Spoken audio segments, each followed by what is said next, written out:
I can see those guys who are working on your eyes are doing a good job because there is some improvement. President, it is leadership to admit when you have made a mistake. You can't come here and say you never promised the people of Alexandra 1 million houses. You said so. You said you are going to build 1 million houses for the people of Alexandra. And knowing you being a legally trained person, like you said, you are not an illiterate who just speaks without knowing what he's speaking about. And being a president, before you take a stage, your back office would have given you the necessary information which is relevant to this place where you are. So it is important that today you admit that you made a mistake, because those people are dying. Some of them stayed at Stradler, and as a result, that land is not for human settlement. And when you created that impression, a lot of expectation was made. We're dealing with human beings here who've got feelings. And when a president speaks, they've got their expectation, high, because they know it's not a lesser authority speaking. Our fighter was killed, Moshe Mphatlele, in Alexandra, fighting for people to occupy the containers, rightful people to occupy the containers. Because of that daily struggle of housing in Alex, now we've lost our honorary commissar during the battle for occupation of these containers. In his honor, and in the honor of the poorest, people who are sleeping with the rats, people who are staying in places where there is no proper sanitation and water, in their honor, I think it is a correct thing to say, I'm sorry, I've made a miscalculation, and I said 1 million houses instead of 40,000 houses. Because to say you have not said it, you are now becoming a professional politician who can just say this today and turn against it tomorrow, and it's business as usual. So, Honourable Malema, you have to conclude. With the little numbers that you have now, maybe this will help you to regain some confidence in Alexandra. Thank you. Mushavi, let me start by extending my condolences for the passing of Mphatlele. I had wanted to call you, but I then got distracted by a whole number of things. I felt very sad when that incident happened, because Mphatlele was an important leader in your party. So my condolences.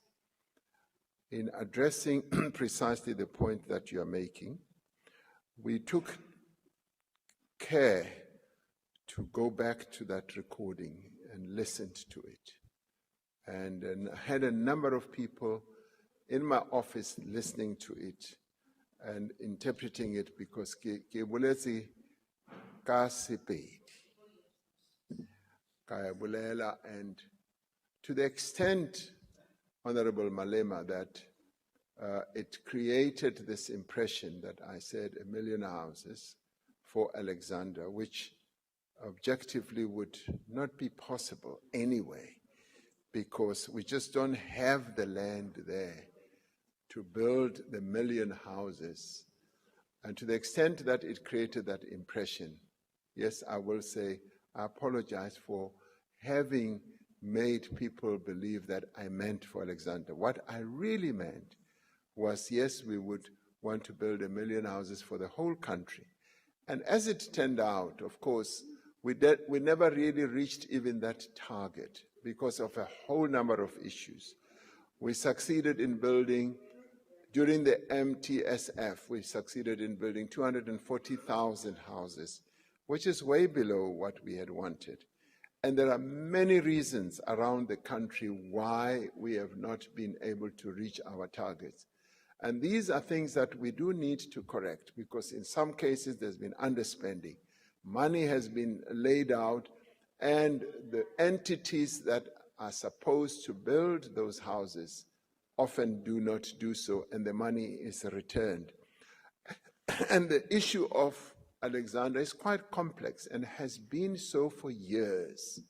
And we've had a number of initiatives that were put in place. But I do believe that Honorable Malema, with some of the initiatives that I've spoken about, we will be able to make progress.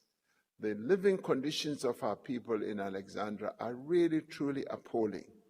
And I should say that it's not only Alexandra, it is in a number of informal settlements, which one sees as one goes around to visit our people. And you can see that they live with rats, they live where there are no facilities, and this imposes a huge responsibility on us as government to improve the living conditions of our people.